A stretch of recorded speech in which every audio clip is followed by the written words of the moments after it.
Fertilisation complete होने के बाद पोस्ट फर्टिलाइजेशन इवेंट्स अपने पास हैं। वो 4 पोस्ट फर्टिलाइजेशन इवेंट्स अपने पास हम पढ़ेंगे। सबसे पहला जो पोस्ट फर्टिलाइजेशन इवेंट्स होगा वो अपने पास होगा कि किस तरह से एंडोस्पर्म डेवलपमेंट होता है। तो सबसे पहले होगा डेवलपमेंट ऑफ एंडोस्पर्म, या फिर हम एंडोस्पर्म डेवलपमेंट कर सकते हैं डायरेक्ट, इसको ऐसे लिख सकते हैं एंडोस्पर्म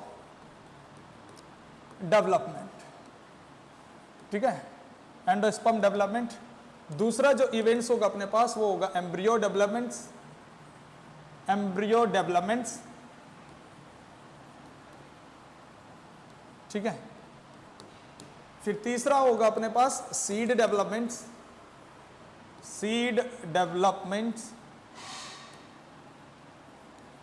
और फिर लास्ट इवेंट्स अपने पास होगा फ्रूट डेवलपमेंट्स, फ्रूट डेवलपमेंट्स। एक एक करके सारे इवेंट्स हमने कंप्लीट करने हैं, जिसमें सबसे पहला इवेंट्स अपने पास रहने वाला है एंडोस्पर्म डेवलपमेंट्स। तो सबसे पहला इवेंट्स हम डाल रहे हैं topic endosperm development, endosperm development, ठीक। अच्छा, एंडोस्पर्म डेवलपमेंट अगर मैं समझूं तो मैं उस फर्टिलाइजेशन वाली बात को याद कर लेता हूं थोड़ा सा। एंडोस्पर्म डेवलपमेंट के लिए वो फर्टिलाइजेशन वाली बात कि हमने बोला कि भाई ये इस तरह से अपने पास क्या है, एम्ब्रियो सैक है, ठीक है। ये एम्ब्रियो सैक है, ऊपर क्या है इस तरह से चिलाजल एंड साइड क्या है इसकी एंटीपोडल सेल है, बीच में क्या होता है इसका इस तरह से पोलर न्यूक्लियर, यहाँ पर एक क्या होता है ये बड़ी सी सेल होती है एक्स सेल, और बाकी क्या होता है यहाँ पर 2 इस तरह से सिनर्जिड होते हैं, और सिनर्जिड पे क्या होता है इस तरह से फिलीफॉर्म एपरेटस होते हैं, ठीक है ना। ये सिनर्जिड्स है, ये सिनर्जिड्स। अब क्या होगा, जब यहाँ से पॉलन ट्यूब आएगी, जब पॉलन ट्यूब आएगी यहाँ पर इस तरह से पॉलन ट्यूब आएगी, पॉलन ट्यूब के अंदर क्या होंगे 2 मेल गैमेट होंगे, पॉलन ट्यूब के अंदर क्या होंगे 2 मेल गैमेट होंगे। जो फर्स्ट मेल गैमेट है ऐसे सिनर्जिड के रास्ते पॉलन ट्यूब अंदर घुसेगा इस तरह से, ठीक है, क्योंकि सिनर्जिड में क्या है भाई फिलीफॉर्म एपरेटस है, वो पॉलन ट्यूब को अपनी तरफ आकर्षित करते हैं, ठीक है ना। तो ऐसे ही ये अंदर घुसेगा इस तरह से, पॉलन ट्यूब अंदर घुसेगा और इस सिनर्जिड को क्या कर देगा, तोड़ देगा, ठीक है। इन सिनर्जिड को क्या कर देता है पॉलन ट्यूब तोड़ देता है, तो ये डिजनरेट हो जाती है। सिनर्जिड क्या हो जाती है यहाँ पर अगर मैं बात करता हूँ तो ये सिनर्जिड डिजनरेट हो जाती है, डिजनरेट सिनर्जिड, ठीक है। सिनर्जिड किस वजह से डिजनरेट हुई है, किस वजह से सिनर्जिड डिजनरेट हुए हैं, पॉलन ट्यूब के एंट्री की वजह से सिनर्जिड क्या हो गए, डिजनरेट हो गए। उसमें से अब जो ये पहला जो मेल गैमेट है वो पहला मेल करता है किसके साथ, एक्स सेल के साथ, जिसमें मैंने बोला था कि फर्स्ट फर्टिलाइजेशन जाइगोट बनता है, और दूसरा मेल गैमेट किसके साथ फर्टिलाइज करता है, सेंट्रल न्यूक्लियर के साथ, ठीक। और ये ट्रिपल स्ट्रक्चर बनता है, 3N वाला स्ट्रक्चर बनता है जिसको हम प्राइमरी एंडोस्पर्म न्यूक्लियस कहते हैं, ठीक है। तो ये मैंने चीजें बताई थी। जैसे ही फर्टिलाइजेशन हो जाता है, जैसे डबल फर्टिलाइजेशन हो जाता है, इससे पहले वाले लेक्चर में जो मैंने डबल फर्टिलाइजेशन तुम्हें समझाया, जैसे ही फर्टिलाइजेशन हो जाता है उसके बाद सिनर्जिड तो अपने आप पहले टूट जाता है, पॉलन ट्यूब की एंट्री के बाद तो सिनर्जिड डिजनरेट हो जाती है। लेकिन जैसे ही डबल फर्टिलाइजेशन हो उसके बाद क्या हो जाएगा, ये एंटीपोडल सेल भी क्या होती है, न्यूट्रिशन का काम आती है यहाँ पर, ये एंटीपोडल सेल भी फिर उसके बाद डिजनरेट हो जाती है। तो ये भी क्या है, degenerate antipodal cell, degenerate antipodal cell. Degenerate antipodal cell का मतलब है जो एंटीपोडल सेल है वो किस में काम आ गई है, वो किस में काम आ गई हैं, न्यूट्रिशन में काम आ गई हैं। फिर जो एम्ब्रियो वहां पर डेवलप हो रहा है, जो प्राइमरी एंडोस्पर्म न्यूक्लियस वहां पर डेवलप हो रहा है, 2 चीजें यहां पर डेवलप होगी ना, जाइगोट के बाद एम्ब्रियो डेवलप होगा और प्राइमरी एंडोस्पर्म के बाद जो है अपने पास एंडोस्पर्म डेवलपमेंट होगा। तो उस चीज के लिए ये जो एंटीपोडल सेल है न्यूट्रिशन में यूज हो जाते हैं और ये डिजनरेट हो जाते हैं। तो दोनों चीजें डिजनरेट होगी फर्टिलाइजेशन के बाद। सिनर्जिड तो पहले ही डिजनरेट हो जाती है जैसे पॉलन ट्यूब एंटर करती है, बाद में एंटीपोडल सेल भी डिजनरेट हो जाती है। अब इस एम्ब्रियो सेक के अंदर 2 चीजें बच गई, यहाँ पर ट्रिपल यानी कि 3N स्ट्रक्चर बच जाता है।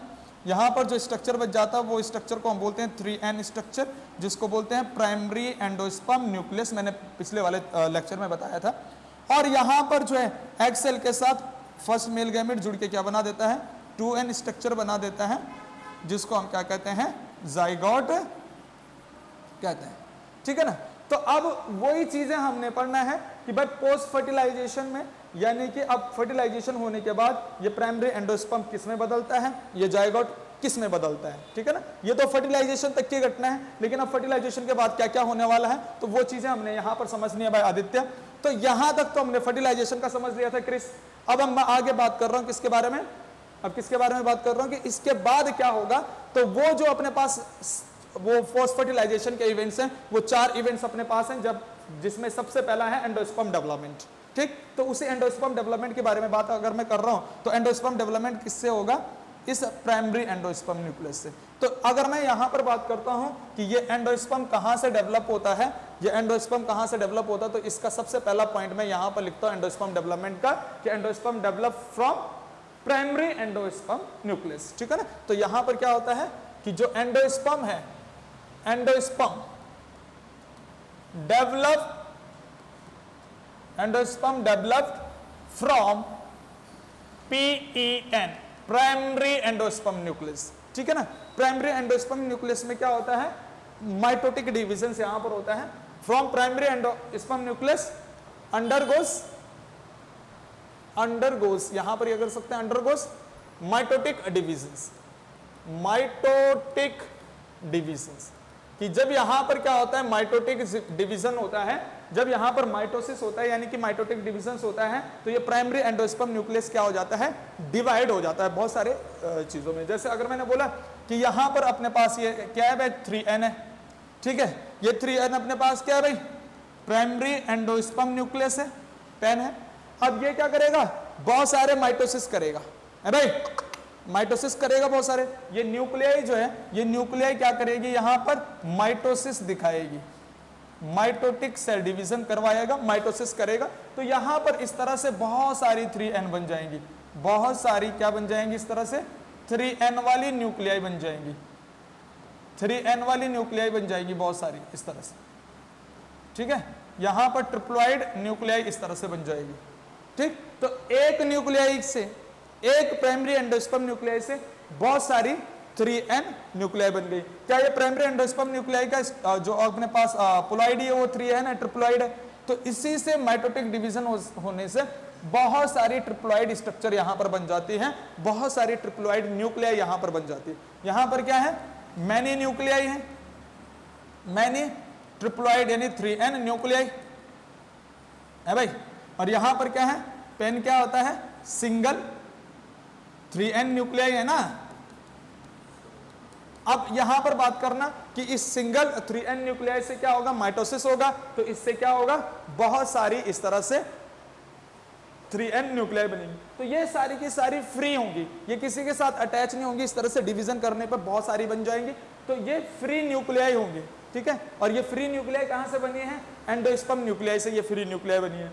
तो ये सारी की सारी फ्री होती हैं, इस वजह से इसी को हम क्या कहते हैं, मैनी 3N न्यूक्लियाई को हम क्या कहते हैं, फ्री एंडोस्पर्म न्यूक्लियाई। क्या कहते हैं, free endosperm nuclei, very very important, free endosperm nuclei इसको कहते हैं, जिसको हम कह सकते हैं FEN, फैन, ठीक है ना। ये क्या बन गया, पेन से क्या बन गया, फैन बन गया, यानी कि फ्री एंडोस्पर्म न्यूक्लियाई बन गया, ठीक है। अभी ये न्यूक्लियाई है, अभी इसमें सेल नहीं आई है, अभी क्या है, न्यूक्लियाई। तो जैसे ही ये न्यूक्लियाई बनती है ना, उसके बाद यहां पर क्या होता है, सेल आने लग जाती है। न्यूक्लियाई के बाद यहां पर क्या होता है भाई, सेल आने लग जाती है, इसी के ऊपर क्या आने लग जाती है, सेल आने लग जाती है। तो ये जो 3N न्यूक्लियाई, मान लीजिए मैंने यहाँ पर 3N, एक न्यूक्लियाई ये बनाई, दूसरी न्यूक्लियाई ये बनाई, तीसरी न्यूक्लियाई ये बनाई, इस तरह से ये 3N वाली न्यूक्लियाई है सारी की सारी। अब यहाँ पर क्या होगा, इसके बाहर अपने आप सेल वॉल जनरेट होने लग जाएगी। इन न्यूक्लियाई के बाहर क्या हो जाएगी, अपने आप क्या होने लग जाएंगी, सेल वॉल जनरेट होने लग जाएगी। तो यहां पर क्या बनने लग जाएगी, cell wall formation, cell wall formation होने लग जाएंगे, फॉर्मेशन। जब यहां पर इन फ्री एंडोस्पर्म न्यूक्लियाई के बाहर क्या बनने लग जाएगी, सेल वॉल बनने लग जाएगी। तो इसको हम क्या कहते हैं, सेलुलर एंडोस्पर्म न्यूक्लियस। क्या कहते हैं इसको, क्या उससे पहले अभी तक सेल थे, क्या उससे पहले अभी तक सेल थे, तो इसको हमने कह दिया है क्या, सेलुलर एंडोस्पर्म न्यूक्लियस। क्या कह दिया इसको, इस वाली स्ट्रक्चर को हमने क्या कह दिया, सेलुलर एंडोस्पर्म न्यूक्लियस, क्या कह दिया हमने भाई, इसको इस तरह से सेलुलर एंडोस्पर्म न्यूक्लियस हमने कह दिया। आ रही बात समझ में? तो इस तरह से अपने पास क्या हो गया, सेलुलर एंडोस्पर्म न्यूक्लियस यहां पर बन गया। अब इस सेलुलर एंडोस्पर्म न्यूक्लियस की अगर मैं बात करता हूं तो ये जैसे ना फ्री एंडोस्पर्म न्यूक्लियस इसके अंदर है, फ्री एंडोस्पर्म न्यूक्लियस इसके अंदर है, और बाहर क्या है, इसकी सेल वॉल बन गई तो सेलुलर एंडोस्पर्म न्यूक्लियस। तो इसका जो बाहर वाला हिस्सा है, ये व्हाइट वाला हिस्सा, इस व्हाइट वाले हिस्से को हम क्या कहते हैं, कर्नल कहते हैं। जैसे कर्नल, ठीक है ना, क्या कहते हैं, कर्नल कहते हैं व्हाइट वाले हिस्से को। और जो अंदर ये है यहां पर, वो है फ्री एंडोस्पर्म न्यूक्लियस। इसके अंदर क्या है, फ्री एंडोस्पर्म न्यूक्लियस है। मैं इसको FEN कर देता हूं, फैन कर देता हूं। ये अपने पास क्या है, फैन। ये फ्री एंडोस्पर्म न्यूक्लियस है, और इसके बाहर क्या बना, ये व्हाइट वाला जो पोर्शन बना है, इसको हम क्या कहते हैं, कर्नल कहते हैं। ये दोनों ही हमें देखने को कहां पर मिलता है, कोकोनट वाटर में देखने को मिलता है, कोकोनट वाटर में, है ना, कोकोनट वाटर। जो कोकोनट वाटर है ना, उसका जो व्हाइट वाला हिस्सा है बाहर का, वो व्हाइट वाला हिस्सा हमें कहां पर देखने को मिलता है, वो व्हाइट वाले हिस्से को क्या बोलेंगे, कर्नल बोलेंगे। और जो अंदर होगा फ्री न्यूक्लियस, उसको हम क्या कहेंगे, वो पानी जो वाटर है, उसको हम क्या कहेंगे, फैन। ठीक है, फ्री एंडोस्पर्म न्यूक्लियस, फैन। ये पेन है, PEN, प्राइमरी एंडोस्पर्म न्यूक्लियस, और ये क्या है, फैन, फ्री एंडोस्पर्म न्यूक्लियस। इसके ये चीज, इसी के ऊपर बाहर क्या बनी, सेल बनी, व्हाइट कलर की सेल बनी, तो इसको सेलुलर एंडोस्पर्म कह दिया। तो जो व्हाइट वाला हिस्सा है इसको कर्नल कहते हैं, और अंदर वाले हिस्से को हमने क्या कह लिया, क्या कह लिया, फैन, जो कि वाटर वाला पोर्शन होता है अपने पास। ठीक है, फ्लैशी पोर्शन, वाटर पोर्शन होता है। ठीक, तो ये हमने किसके डेवलपमेंट के बारे में बात कर दी है, एंडोस्पर्म डेवलपमेंट के बारे में। अब इस एंडोस्पर्म डेवलपमेंट के बारे में, इसका फंक्शन, इस एंडोस्पर्म का फंक्शन के बारे में हम बात करते हैं। काफी इंपॉर्टेंट काम होता है इसका फंक्शन। फंक्शन इसका केवल एक ही फंक्शन है, ये नरिशमेंट प्रोवाइड करता है। किसको, ये नरिशमेंट देगा जायगोट को, ताकि वो एम्ब्रियो बन सके। ठीक है ना, ये प्रोवाइड नरिशमेंट, है ना, या फिर nutrition for, nutrition, gives nutrition for developing embryo, developing embryo. जो एम्ब्रियो यहां से डेवलप होगा, देखो ये पेन का क्या बन गया, ये पेन का क्या बन गया, बाद में फाइनली एंडोस्पर्म बन गया। अरे प्राइमरी एंडोस्पर्म न्यूक्लियस से सेलुलर एंडोस्पर्म न्यूक्लियस बन गया। अब इस सेलुलर एंडोस्पर्म न्यूक्लियस का फंक्शन क्या है, अब इस सेलुलर एंडोस्पर्म न्यूक्लियस को हम पूरा एंडोस्पर्म कहते हैं। इसका फंक्शन क्या है कि ये पेन से हमारे पास, ये प्राइमरी एंडोस्पर्म न्यूक्लियस से तो सेलुलर एंडोस्पर्म बन गया, या फिर एंडोस्पर्म बन गया। अब ये एंडोस्पर्म क्या काम करेगा, ये एंडोस्पर्म जो यहां पर जायगोट होगा ना, उस जायगोट को एम्ब्रियो बनाने में हेल्प करेगा। ठीक है ना, तो वहां पर ही मैं बात कर रहा हूं कि इसका फंक्शन क्या है। इसका मोस्ट इंपॉर्टेंट फंक्शन यही है कि ये न्यूट्रिशन देता है किसके लिए, डेवलपिंग एम्ब्रियो। तो ये डेवलपिंग एम्ब्रियो कहां से बनेगा, जायगोट से बनेगा। ठीक है ना, अब यहां पर दो बातें हमने याद रखनी है, दो बातें यहां पर हमने याद रखनी है। सबसे पहली बात क्या है कि कुछ एंडोस्पर्म तो सारा का सारा, कुछ प्लांट्स में हमें एंडोस्पर्म इस तरह से देखने को मिलता है कि सारा सारा कंज्यूम हो गया किसको बनने में, एम्ब्रियो बनने में। ठीक है ना, कुछ एंडोस्पर्म क्या हो जाता है, मतलब कुछ प्लांट्स में ऐसे केस हमें देखने को मिलते हैं कि सारा का सारा एंडोस्पर्म कंज्यूम हो जाता है किसमें, एम्ब्रियो बनने में। ठीक है ना, यानी कि अगर मैं बोलूं कि कंप्लीट, यहां पर ये कर सकते हैं, कंप्लीट एंडोस्पर्म यूज्ड, ठीक, इन embryo formation. Complete endosperm is used in endosperm, complete endosperm used in formation of embryo. ठीक है ना, तो वो किस किस में यूज्ड होता है, कौन कौन से हैं, वहां पर हमारे पास एग्जांपल है। जैसे पी हम मान सकते हैं, ठीक है, और बीन वगैरह हम मान सकते हैं, बीन वगैरह जो प्लांट है। तो पी प्लांट हो गया, बीन वाले प्लांट जो होंगे, उसमें क्या होता है कि जितना भी एंडोस्पर्म होता है वो सारा का सारा कंज्यूम हो जाता है, कंप्लीट एंडोस्पर्म कंज्यूम हो जाता है किसमें, एम्ब्रियो डेवलपमेंट में। ठीक, अब कुछ एंडोस्पर्म क्या रहे, कुछ केस में हमें ऐसा देखने को मिलता है कि सारा का सारा एंडोस्पर्म कंप्लीट कंज्यूम नहीं होता किसमें, एम्ब्रियो फॉर्मेशन में। तो वो कुछ रह जाता है, उसको बोलते रिमेनिंग, है ना, रिमेनिंग बोल सकते हो, परसिस्ट बोल सकते हो। ठीक है, रिमेनिंग परसिस्ट एंडोस्पर्म, इसका मतलब है कि सारा का सारा एंडोस्पर्म एम्ब्रियो बनने में कंज्यूम नहीं हुआ, कुछ बच गया है। तो वो कौन कौन से में देखने को मिलता है, जैसे हम नारियल जो पीते हैं ना, नारियल का पानी, भाई बाहर वाला व्हाइट वाला हिस्सा तो उसका बन जाता है, लेकिन उसके अंदर भी फिर भी पानी रहता है। तो वो वाला जो है अपने पास, वो व्हाइट वाला जो हिस्सा है वो तो कर्नल है, लेकिन उसके अंदर भी फ्री न्यूक्लियर रह गया, ठीक है। तो वो अपने पास क्या हो जाएगा, वो फ्री मतलब कि सारा का सारा एंडोस्पर्म किसे बनाने में यूज नहीं हुआ है, एम्ब्रियो बनाने में यूज नहीं हुआ है। तो वो चीजें हमें यहाँ पर देखने को मिलेगी, और इसका एग्जाम्पल होगा जैसे कोकोनट। ये इंपॉर्टेंट एग्जाम्पल है। यहाँ पर 2 एग्जाम्पल याद रखना है, पी, बीन एक्सेट्रा, इस तरह से। यहाँ पर कोकोनट ETC, ठीक है। ये एग्जाम्पल याद रख लेना, यहाँ पर पूछे जाते हैं कि कौन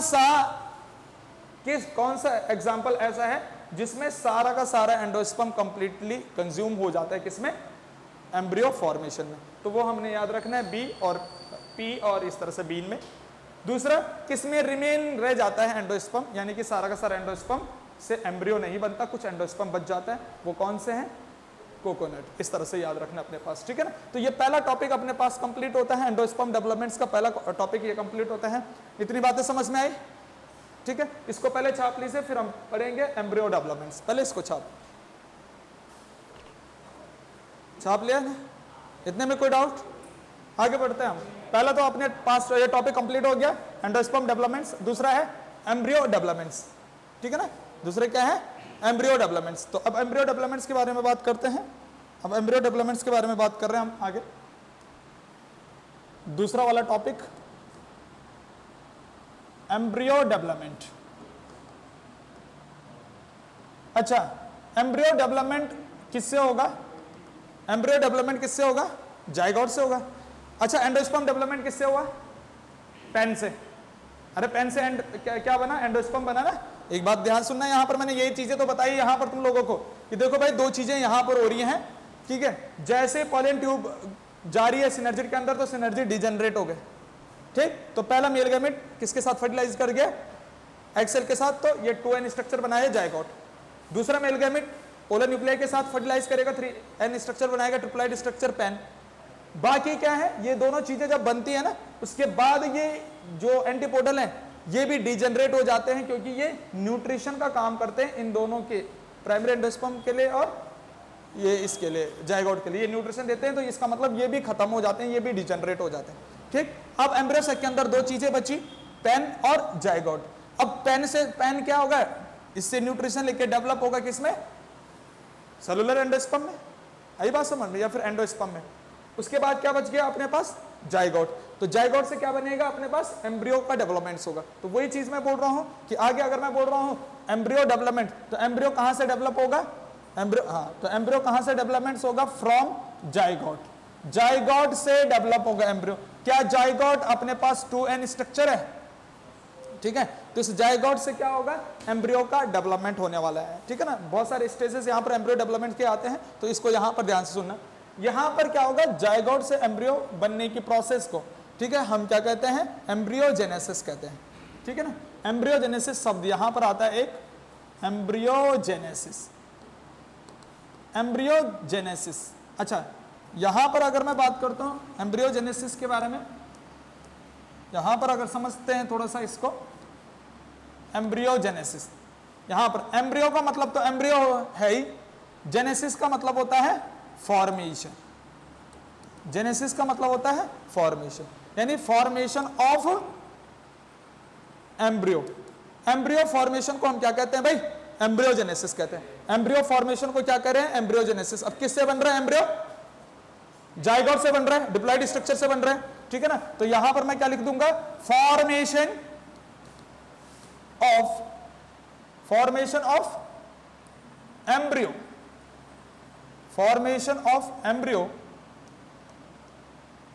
formation of embryo from zygote.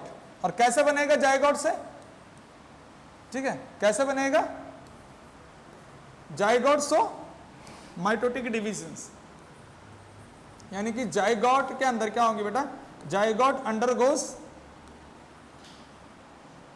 Mitotic division, undergoes mitotic mitotic divisions, ठीक है। जाइगोट क्या करेगा, माइटोटिक डिविजन्स करेगा और किसका फॉर्मेशन करेगा, फॉर्म एम्ब्रियो। तो इसी घटना को हम क्या कहते हैं, एम्ब्रियोजेनेसिस कहते हैं, ठीक है भाई रमोला, ध्यान से सुनना। एम्ब्रियोजेनेसिस क्या है भाई, जाइगोट के अंदर क्या है, डिप्लॉइड स्ट्रक्चर जाइगोट है, उसमें क्या होगा, माइटोसिस होगा, माइटोटिक डिवीजन होगा, आगे क्या बनेगा, एम्ब्रियो बनेगा, ठीक है ना। तो वही चीज हम क्या बोलते हैं, उसी घटना को क्या बोलते हैं, एम्ब्रियोजेनेसिस बोलते हैं, ठीक है ना। अब मैं यहां पर बात कर रहा हूं, दो चीजें यहां पर होती हैं कि यहां पर अपने पास क्या है, जाइगोट है, मान लीजिए ये 2n स्ट्रक्चर अपने पास क्या है, जाइगोट है, ये 2n स्ट्रक्चर क्या है अपने पास, जाइगोट। ध्यान सुन ले भाई रमोला, जाइगोट में क्या होगा, ये डिवाइड करेगा, सेल डिविजन्स होगा। ये कौन सा डिविजन्स हो करेगा, यहां पर ट्रांसवर्सल सेल डिवीजन। ट्रांसवर्सल होता है मतलब हॉरिजेंटली और दूसरा होता है वर्टिकली, लेकिन हम यहां पर ट्रांसवर्सल सेल डिवीजन देखते हैं, यानी हॉरिजेंटल सेल डिवीजन देखते हैं। तो इसकी दो सेल बनती है, आगे क्या बनती है इसकी, इस तरह से दो सेल, एक तो बन गई छोटी सेल और दूसरी वाली बनती है बड़ी सेल, इस तरह से, ठीक है। ये ऊपर वाली भी 2n होती है, ये भी 2n, पर इसमें थोड़ा सा साइज डिफरेंस होता है, एक तो होती है क्या, छोटी और एक बड़ी। जो बड़ी होती है उसको हम कहते हैं बेजल सेल, उसको क्या कहते हैं, बेजल सेल कहते हैं, और जो छोटी होती है उसको क्या कहते हैं, एपिकल सेल कहते हैं। जो भाई साइज में जो दो क्या है, बड़ी बेजल सेल है, बी फॉर बड़ी, बी फॉर बेजल सेल, और जो छोटी वाली है वो अपने पास क्या होती है, एपिकल सेल। अब एक बात सुनना, ये बेजल सेल किस दिशा में होगी, ये किसकी दिशा में होगी, टुवर्ड माइक्रोपाइल एंड, माइक्रो है ना, माइक्रोपाइल एंड, ये माइक्रोपाइल एंड की तरफ होगी, जबकि एपिकल सेल अपने पास क्या होगी, हाँ चलाजल एंड, CE कर दो, चलाजल एंड की तरफ होगी। ये माइक्रोपाइल एंड की तरफ होगी और ये ऊपर वाली क्या होगी, एपिकल वाली चलाजल एंड साइड, ठीक। अब इनमें भी क्या होता है, सेल डिविजन्स होता है, इस बेजल वाले में भी सेल डिविजन्स होगा, एपिकल वाले में भी सेल डिविजन्स होगा। लेकिन पहले मैं बेजल वाले सेल डिविजन्स के बारे में बात कर देता हूं। बेजल सेल डिवीजन करने से पहले क्या होता है, इलोंगेट करता है। बेजल क्या करता है, सेल डिवीजन करने से पहले इलोंगेशन करेगा, यानी कि ये बेजल वाला जो सेल है ये थोड़ा सा इलोंगेट करेगा, यानी इस तरह से इलोंगेट कर दिया, ये 2n ने इलोंगेट कर दिया, ठीक है। इलोंगेशन देखने को मिला ना इसमें भाई, इधर से इधर बेजल सेल में क्या हो गया, इलोंगेशन हुआ, मतलब एनलार्जमेंट हुआ, थोड़ा सा बड़ा हुआ है। उसके बाद इसमें भी क्या होंगे, इस तरह से सेल डिविजन्स होंगे, ठीक। और ये सेल डिवीजन जब करेगा तो ये बहुत सारे इस तरह से ऐसे एक स्ट्रक्चर बनाएगा। एनलार्जमेंट के बाद ये सेल डिविजन्स करेगा और सेल डिविजन्स के बाद क्या कर देगा, ये ऐसे 2n स्ट्रक्चर बना देगा, 2n ऐसी बहुत सारी सेल स्ट्रक्चर बना दिया इसने, डिप्लॉइड। इसका मतलब यहां से यहां भी क्या हो रहा है, माइटोसिस हो रहा है, क्योंकि 2n से 2n बन रहा है, यहां से यहां भी क्या हो रहा है, माइटोसिस हो रहा है, और फिर आगे भी क्या हो रहा है, ये डेवलपमेंट के बाद भी क्या हो रहा है, यहां पर माइटोसिस हो रहा है। अच्छा, जाइगोट में ट्रांसवर्सल माइटोसिस है, उसके बाद दो सेल बनी बेजल और एपिकल। ये जो बेजल सेल में भी क्या है, ट्रांसवर्सल, यहां पर ये माइटोसिस भी क्या होगी, ट्रांसवर्सली होगी, ऐसे में ऐसे में ऐसे में, ठीक है ना, ट्रांसवर्सली माइटोसिस यहां पर भी देखने को मिली। तो इस तरह से बहुत सारी सेल बन गई। ये लगभग कितनी सेल बना देता है, 6 से 10 सेल। और उसी सेल स्ट्रक्चर को हम क्या कहते हैं, जो 6 से 10 सेल स्ट्रक्चर ये बनाता है उसको हम क्या कहते हैं, सस्पेंसर। क्या कहते हैं उसको, सस्पेंसर। उसको हम क्या कहेंगे, वो 6 से 10 सेल स्ट्रक्चर को हमने क्या कह दिया, सस्पेंसर कर दिया। अब यहां पर काफी इंपॉर्टेंट बात है, जो ये सस्पेंसर का जो सबसे नीचे से पहला अगर मैं देखूं, यहां पर नीचे माइक्रोपाइल एंड से जो पहला अगर मैं देखूं, तो ये माइक्रोपाइल एंड का, ये माइक्रोपाइल एंड का पहला शेल है, जिसको मैं क्या बोलता हूं, इसमें यहां पर मैंने बताया था तुम लोगों को, क्या कहते हैं, हॉस्टेरियम,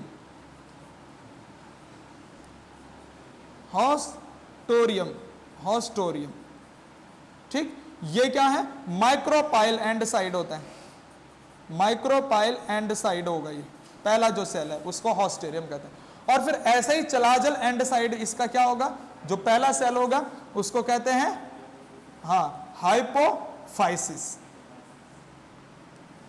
हाइपोफाइसिस, ठीक है ना। ये भी हाइपोफाइसिस क्या है, डिप्लॉइड ही है, हैप्लॉइड है या ट्रिप्लॉइड है? हाइपोफाइसिस डिप्लॉइड ही है भाई, सारी की सारी 2n है तो डिप्लॉइड है ना, चाहे हॉस्टेरियम की बात करो चाहे हाइपोफाइसिस की बात करो, ये डिप्लॉइड है। तो ये हाइपोफाइसिस किस साइड होगी, चलाजल एंड साइड होगी, CE एंड साइड है ना, यानी चलाजल एंड साइड ये होगा। और इस हाइपोफाइसिस फिर आगे क्या बनाएगा, या हाइपोफाइसिस आगे क्या बनाएगा, पूरा का पूरा रेडिकल फॉर्मेशन में हेल्प करता, very very important, radical formation में हेल्प करेगा भाई, ठीक है ना। ये किस में हेल्प करेगा भाई क्रिस, रेडिकल फॉर्मेशन में हेल्प करेगा, ठीक। यहां पर हो क्या रहा है, केस क्या हो रहा है कि ये बेसल सेल थोड़ा सा बड़ी होती है, फिर ये एनलार्जमेंट करती है, एनलार्जमेंट के बाद ये माइटोसिस करने पर 6 से 10 सेल स्ट्रक्चर बनाता है। चलाजल एंड वाली पहली जो सेल होती है उसको हम क्या कहते हैं, हाइपोफाइसिस, जो आगे चलाजल एंड साइड होती है और जो आगे जाने पर क्या बनाएगी, फिर रेडिकल बनाएगी। आई बात समझ में। और ये जो है अगर माइक्रोपाइल एंड साइड की अगर पहली सेल में देखता हूं तो उसका नाम होता है हॉस्टेरियम, ठीक है ना। तो ये सारी की सारी होती है डिप्लॉइड, ये हमने याद रखना है। अब यहां पर बेसल सेल का तो हमने देख लिया, बेसल सेल का काम तो देख लिया कि उसने पूरा का पूरा किसका निर्माण करा, बेसल सेल ने सस्पेंसर का निर्माण करा भाई, सस्पेंसर बनाया ना उसने, ठीक। और सस्पेंसर में ही हाइपोफाइसिस फिर आगे रेडिकल बना रहा है, ये चीजें हमें समझ में आती है। लेकिन जो ये एपिकल सेल है, ये एपिकल सेल का काम क्या होगा भाई रमोला, हम इसको देखते हैं। अच्छा पहले एक बात ध्यान सुनना, बेसल सेल बड़ी थी, एपिकल सेल छोटी थी, बेसल सेल एनलार्जमेंट हुई, ठीक, और फिर कौन सा सेल डिवीजन करा, माइटोसिस सेल डिवीजन, और कैसा वाला, ट्रांसवर्सल माइटोटिक सेल डिवीजन करा। बेसल सेल में ट्रांसवर्सल माइटोटिक सेल डिवीजन होता है, जबकि एपिकल सेल में क्या होता है, वर्टिकल सेल डिवीजन होता है। तो मैं इस एपिकल सेल को यहां पर उठा देता हूं, ठीक है, ये अकेला यहां पर एपिकल सेल उठा रहा हूं मैं, ये 2n छोटा सा जो है एपिकल सेल है, ठीक है। यहां पर हम इसको अलग से थोड़ा समझ लेते हैं, एपिकल सेल, ठीक, ये एपिकल सेल है। यहां पर क्या होगा, इसमें वर्टिकल सेल डिवीजन होगा, सिंगल वर्टिकल सेल डिवीजन में होता है। देखो यहां सेल डिवीजन क्या था, ट्रांसवर्सल, और यहां पर क्या होगा, वर्टिकल सेल डिवीजन। इस वर्टिकल सेल डिवीजन से माइटोसिस होगा ना, यहां पर सिंगल माइटोसिस होगा, सिंगल वर्टिकल माइटोसिस होगा यहां पर। उसके बाद क्या होगा, यहां पर ऐसे में 2 सेल बन जाएंगे, ठीक है। तो ये भी क्या होगा भाई रमोला 2n, और ये भी क्या होगा 2n, ठीक है भाई। 2n से इस तरह से एक सेल स्ट्रक्चर बनेगी 4n, ठीक, अरे 4n बनेगी। अब इस 4n का क्या होगा, इस 4n का जो एक 2n है वो भी माइटोसिस करेगा, यहां पर क्या होगी, दोनों में क्या होंगी, माइटोसिस होगी भाई। ये एक 2n भी अपने पास माइटोसिस करेगा, लेकिन अब के बार ये क्या करेगा, ट्रांसवर्सल माइटोसिस करेगी। अब ये क्या करेगी उसके बाद, ट्रांसवर्सल। भाई एपिकल सेल ने वर्टिकल माइटोसिस करी और आगे अपने पास क्या बन गया, 4n स्ट्रक्चर बन गई। अब वो 4n क्या करेगा, ट्रांसवर्सल सेल डिविजन कर रही है। ट्रांसवर्सल सेल डिविजन से जो ये 4n का 2n और 2n है, एक 2n अपने पास फिर से इस तरह से ट्रांसवर्सल सेल डिवीजन करने पर ये 4n स्ट्रक्चर ये बना देगा, ठीक। और दूसरा ये भी क्या करेगा, माइटोसिस करेगा, तो 2 सेल बनाएगा, यानी कि 2n वाली ये भी, 2n वाली ये भी, ठीक है ना। तो ये भी क्या बन गई अपने पास, 4n, ठीक है। इसने क्या करा, ये अपने पास खुद क्या था, 4n था, यानी 2n। अब इस 2n ने भी 4n बना दिया, इस 2n ने भी 4n बना दिया। इसका मतलब देखो एक एपिकल सेल थी, उसने माइटोसिस करी तो 2 2n बना दिया, यानी कि एक 4n बना दी। अब एक 4n है वो माइटोसिस करेगा तो 2 4n बना देगा ना, ठीक। यानी कि अगर मैं इसको एक साथ जोड़ूंगा तो ये 8n हो जाएगा, ऑक्टाजन स्ट्रक्चर हो जाएगा। ये आई बात समझ में। और ये टेट्राजन स्ट्रक्चर या ऑक्टाजन स्ट्रक्चर इस तरह से, लेकिन इसमें 4n और 4n फिर इस तरह से अलग हो जाता है। एक 4n इनमें से आगे जाकर क्या बनाएगा, एक 4n आगे जाके यहां पर किसका फॉर्मेशन करता है, प्लूमूल का फॉर्मेशन करता है। किसका, प्लूमूल का फॉर्मेशन करता है, प्लूम्यूल, वेरी वेरी इंपॉर्टेंट। आगे जाके ये प्लूम्यूल फॉर्म करेगा, ठीक। और जो दूसरा होगा वो दूसरा आगे जाके हाइपोकोटाइल का फॉर्मेशन करेगा, ठीक है। एक तो प्लूम्यूल बना देगा और एक इस तरह से हाइपोकोटाइल बना देगा उस एम्ब्रियो का, ठीक। तो अब इसका डेवलपमेंट हम अच्छे से देखते हैं, ठीक। जब हम इसका डेवलपमेंट देखते हैं तो आगे पूरा का पूरा एम्ब्रियो डेवलपमेंट होता है 2 स्टेज में। एम्ब्रियो डेवलपमेंट किस तरह से होता है? 2 स्टेज में एम्ब्रियो डेवलपमेंट होता है। एक तो प्रो एम्ब्रियो डेवलपमेंट होता है और उसके बाद फाइनल एम्ब्रियो डेवलपमेंट जिसको हम बोलते हैं मैच्योर एम्ब्रियो, ठीक है ना। तो वो 2 डेवलपमेंट 2 स्टेज में जो हम देख रहे हैं एम्ब्रियो डेवलपमेंट, उसको देख लेते हैं हम। पहले इसको छापली से अच्छे से छाप लेना, यहाँ पर कोई डाउट है तो वो पूछ लो पहले, समझ के एक एक चीज, ठीक है। बहुत इंपॉर्टेंट वाला पॉइंट है ये, देख लो यहाँ पर इसको अच्छे से। नहीं है कोई डाउट? हम एम्ब्रियो डेवलपमेंट की 2 स्टेजेस देख लेते हैं।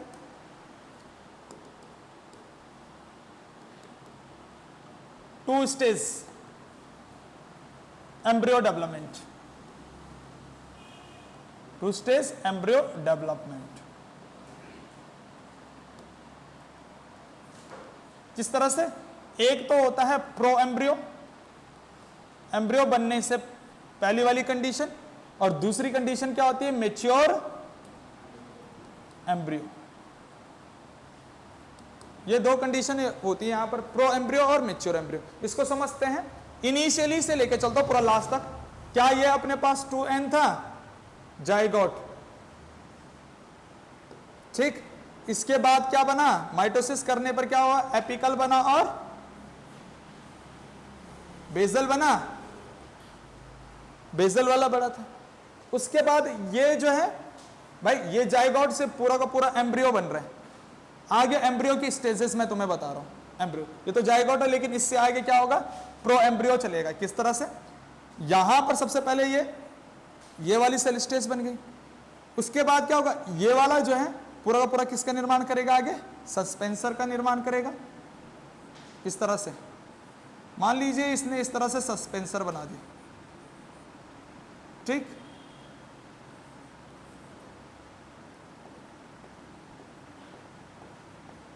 इस तरह से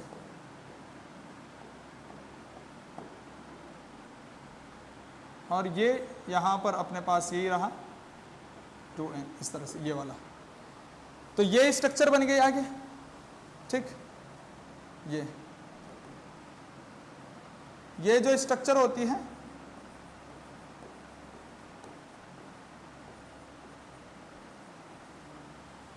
ये वाला सस्पेंसर है, ठीक। ये पूरा का पूरा स्ट्रक्चर इस तरह से देखो। इस स्ट्रक्चर को मैं क्या नाम देता हूं? जो सबसे पहले जो स्ट्रक्चर होती है एम्ब्रियो की, ठीक है, उसको हम क्या नाम देते हैं? ग्लोबुलर। क्या है ये ग्लोबुलर जैसे है, ग्लोबुलर एम्ब्रियो, ठीक है। रमोला, ये ग्लोबुलर एम्ब्रियो बन गया। ग्लोबुलर एम्ब्रियो बनने के बाद क्या बनता है? ट्रायंगुलर एम्ब्रियो बनता है। तो ट्रायंगुलर एम्ब्रियो मैं देख रहा हूं यहां पर, ये 2n, ये सस्पेंसर है ना भाई रमोला, ये क्या चीज है? सस्पेंसर, ठीक है। ये सस्पेंसर है, ये वाला, ठीक। आगे फिर क्या बनेगा इसका?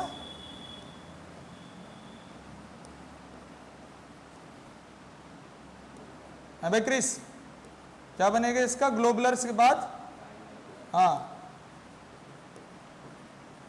इस तरह से माइटोसिस हो रही है। माइटोसिस हो रही है तो इस तरह से सारे के सारे एम्ब्रियो बन रहे हैं। ये आगे ग्लोबुलर के बाद क्या बन जाता है? ट्रायंगुलर।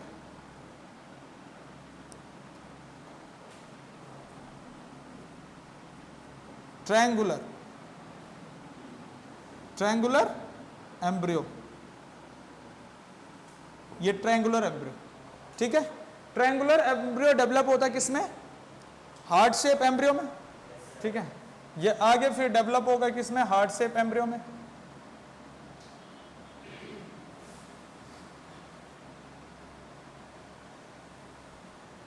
ये 2n है अपने पास, 2n, इस तरह से हार्ट शेप एम्ब्रियो में ये डेवलप हो रहा है। सिंपल सिंपल डायग्राम बनाने तुमने, एनसीईआरटी में भी वैसे बने हुए हैं। तो ये हार्ट शेप किस तरह से,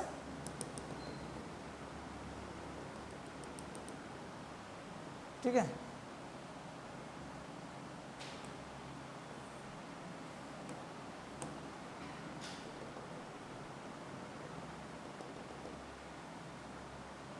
ठीक भाई रमोला, इस तरह से क्या बन जाता है, ये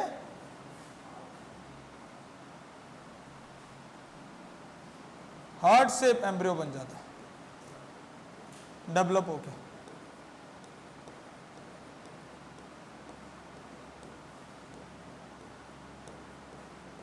है भाई रमोला, लग रहा है ये heart shape,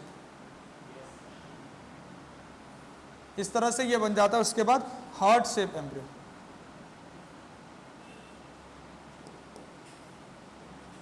heart shape embryo, ठीक है। Heart shape embryo, heart shape embryo के बाद क्या बनता है, टॉर्पिडो बनता है, और टॉर्पिडो के बाद फाइनल बन जाता है अपने पास, है ना। इसके बाद टॉर्पिडो बनता है,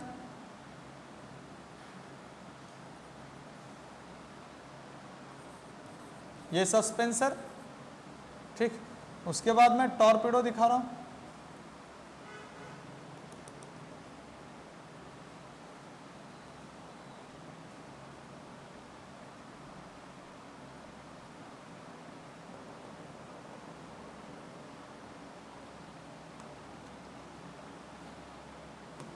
यहां पर इस तरह से।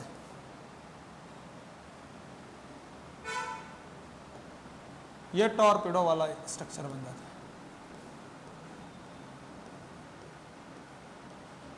टॉर्पिडो शेप का।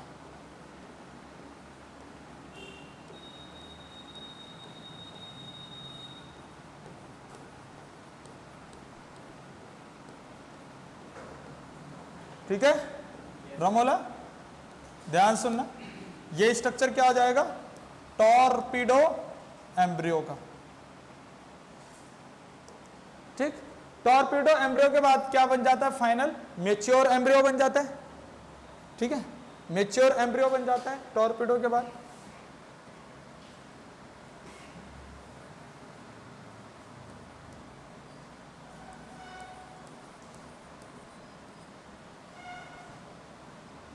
फिर बनता है मैच्योर एम्ब्रियो,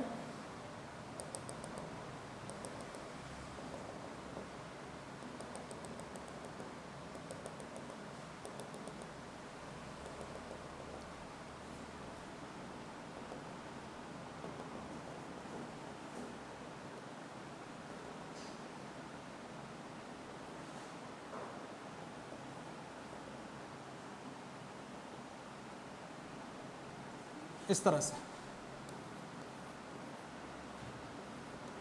ठीक है भाई।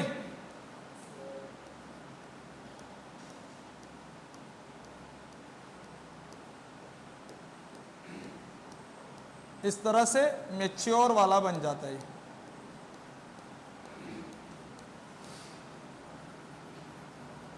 ये इस तरह से। रमोला, तेरी बात समझ में आ रही है? हाँ, इस तरह से ये मैच्योर वाला बन जाता है,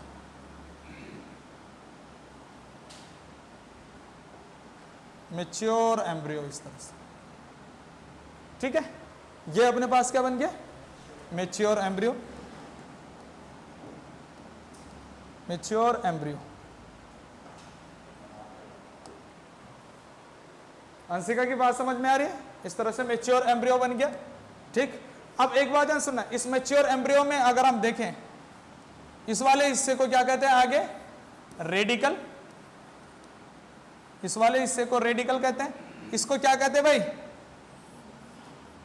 प्लूम्यूल, और इन दोनों को क्या कहते हैं बेटा, कॉटिलिडन कहते हैं, है ना। जैसे डाइकॉट में होता है ना दो कॉटिलिडन्स, तो इस तरह से इनको क्या कहते हैं, कॉटिलिडन। अभी हम इस डाइकॉट वाले को भी समझेंगे, फिर मोनोकॉट वाले को भी अच्छे से समझेंगे। तो ये मैच्योर हो गया। इससे पहले वाली की अगर बात करें, ये जाइगोट था, जाइगोट से लेकर ये 4 एन वाली सेल स्टेज से लेकर और यहां तक टॉर्पीडो तक, इसको क्या कहते हैं? प्रो एम्ब्रियो कहते हैं। यहां तक इसको क्या कहते हैं? प्रो एम्ब्रियो कहते हैं। उसके बाद क्या बन जाता है? मैच्योर एम्ब्रियो बन जाता है। तो इस तरह से इसका डेवलपमेंट होता है, ठीक है। अब इसका मोनोकॉट में भी हम बताएंगे और डाइकॉट में भी बताएंगे। पहले इसको अच्छे से छाप लो, यहां तक कोई डाउट है तो मेरे से पूछो, ठीक है भाई? छाप लो इसको अच्छे से, समझ नहीं है ना इतने में कोई डाउट? चलो आगे बढ़ते हैं। 2 टॉपिक कंप्लीट हो गए हमारे। सबसे पहला तो एंडोस्पर्म डेवलपमेंट, दूसरा एम्ब्रियो डेवलपमेंट, ठीक। अब एम्ब्रियो डेवलपमेंट में अगर बात करते हैं हम, नेक्स्ट हमने टॉपिक करना है सी डेवलपमेंट का। लेकिन एम्ब्रियो डेवलपमेंट में कुछ थोड़ी सी बातें रह रखी हैं यहाँ पर, है ना। यह हमने एम्ब्रियो डेवलपमेंट का पूरा प्रोसेस देख लिया, ठीक। अब यहाँ पर हमारे पास डाइकॉट और मोनोकॉटिलिडन एम्ब्रियो है, उसको देख लेते हैं, है ना। डाइकॉट एम्ब्रियो और दूसरा होता है मोनोकॉट एम्ब्रियो, मोनोकॉट एम्ब्रियो, ठीक। डाइकॉट एम्ब्रियो हमें डाइकॉट प्लांट में देखने को मिलेगा। डाइकॉट प्लांट जैसे अपने पास यहाँ पर हो गया, डाइकॉट एम्ब्रियो हमें देखने को मिलेगा एप्पल के अंदर, ठीक। एप्पल के अंदर डाइकॉट एम्ब्रियो देखने को मिलेगा। और गुआवा एक्सेट्रा। मोनोकॉट एम्ब्रियो में देखने को मिलेगा ग्रास के अंदर, ग्रासेस हो गई, और बैम्बो हो गया, बैम्बो, ठीक है, कैस्टर हो गया, उसके बाद एक्सेट्रा कर लो। तो ये हमें देखने को मिलेगा। यहाँ डाइकॉट एम्ब्रियो की अगर बात करते हैं तो एक मेन एक्सिस होती है। डाइकॉट एम्ब्रियो में क्या होता है? एक मेन एक्सिस होती है, ठीक। उस मेन एक्सिस के ऊपर वाले पॉइंट को हम कहते हैं एपिकोटाइल, और नीचे वाले पॉइंट को कहते हैं हाइपोकोटाइल। मेन एक्सिस के ऊपर एपिकोटाइल, नीचे वाले को हाइपोकोटाइल, ठीक। जो एपिकोटाइल वाला हिस्सा है वो शूट वाला हिस्सा बनता है, शूट फॉर्मेशन करता है फ्यूचर में, शूट फॉर्मेशन यानी ऊपर की तरफ बढ़ता है, ठीक। हाइपोकोटाइल वाला जो पोर्शन है उसमें वो रूट फॉर्मेशन करता है, रूट फॉर्मेशन, ठीक। यानी कि जो एपिकोटाइल होगा वो शूट का फॉर्मेशन करेगा, ऊपर तरफ जाएगा, और जो हाइपोकोटाइल होगा वो नीचे की तरफ रूट फॉर्मेशन करेगा। तो इस तरह से हमने एक बात याद रखनी है यहाँ पर, ठीक है ना। तो अब अगर मैं बात करता हूँ, ऐसे हमारे पास डायग्राम भी बनता है, ऐसा डायग्राम भी बनता है किसका? इस तरह से डायग्राम बनता है किसका? डाइकोटिलिडन एम्ब्रियो का डायग्राम बनता है, जिसमें ये उसके कोटिलिडन होते हैं, ये उसके क्या होते हैं बेटा? कोटिलिडन, है ना। एनसीईआरटी में भी है कोटिलिडन। ये वहाँ पर प्लूम्यूल, ये वाला हिस्सा जो है प्लूम्यूल का होगा, ये वाला हिस्सा प्लूम्यूल, ये रेडिकल होता है। इस तरह से आगे क्या होता है? ये रूट कैप होता है, इस तरह से पूरा का पूरा, ठीक है ना। तो ये एक डाइकोटिलिडन का डायग्राम चलता है अपने पास। ऐसे मोनोकोटिलिडन का भी डायग्राम अपने पास आता है कुछ इस तरह से, मोनोकोटिलिडन का। ये डाइकोटिलिडन का है एम्ब्रियो। ऐसे मोनोकोटिलिडन, अगर एम्ब्रियो के बारे में बात करें, मोनोकोटिलिडन एनसीईआरटी में इनके अच्छे से डायग्राम है, वहां से हम अच्छे से डायग्राम देख सकते हैं। ऐसा कुछ डायग्राम, ठीक है, ऐसे तुम्हें देखने को मिलेगा, ठीक है, ऐसा।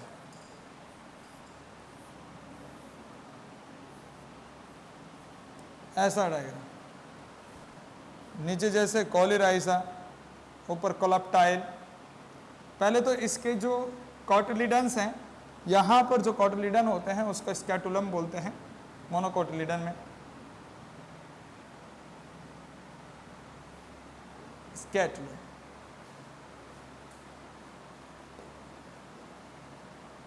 स्कैटुलम बोलते हैं। जो यहाँ पर कॉटिलिडन्स हैं, यहाँ पर कॉटिलिडन को स्कैटुलम बोलते हैं। ठीक, यहाँ नीचे कॉलिराइजा होता है।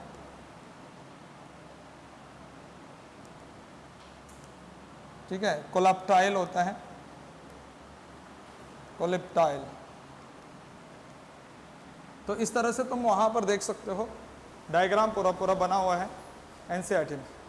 ठीक है, ये वाले डायग्राम, ये अपने पास किसका है?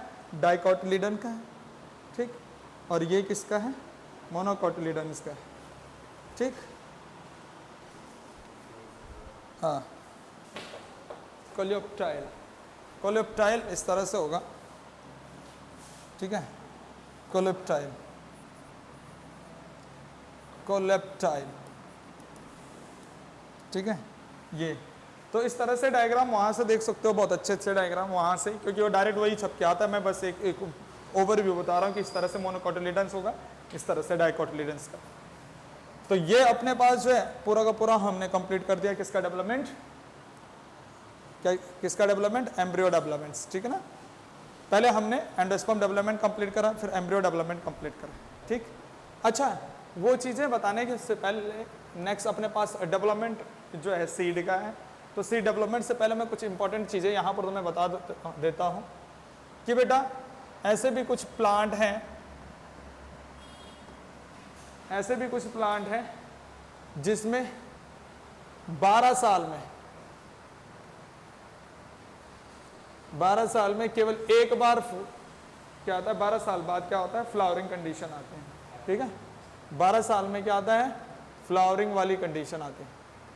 फ्लावरिंग कंडीशन पता है तुम लोगों को? 12 साल में एक बार, वो है, उस प्लांट का नाम है नीलाकुरंजी। हिंदी में बोलते हैं उसको नीलाकुरंजी, ऐसे लिखते हैं नीलाकुरंजी, कुरंजी, इस तरह से नीलाकुरंजी। और उसका नेम, साइंटिफिक नेम अगर देखें तो उसका साइंटिफिक नेम है स्ट्रॉम्बिलंथस, स्ट्रॉम्बिलंथस ब्लंथिस, स्ट्रॉम्बिलंथिस कुंथियाना, कुंथियाना,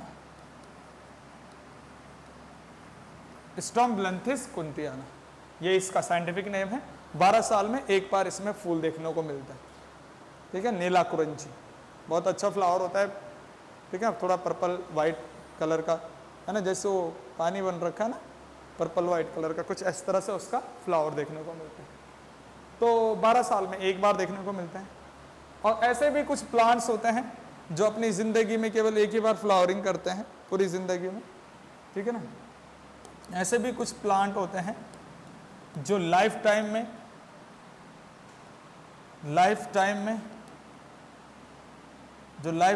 क्या करते हैं? एक ही बार फ्लावरिंग करते हैं। लाइफ टाइम में क्या करते हैं?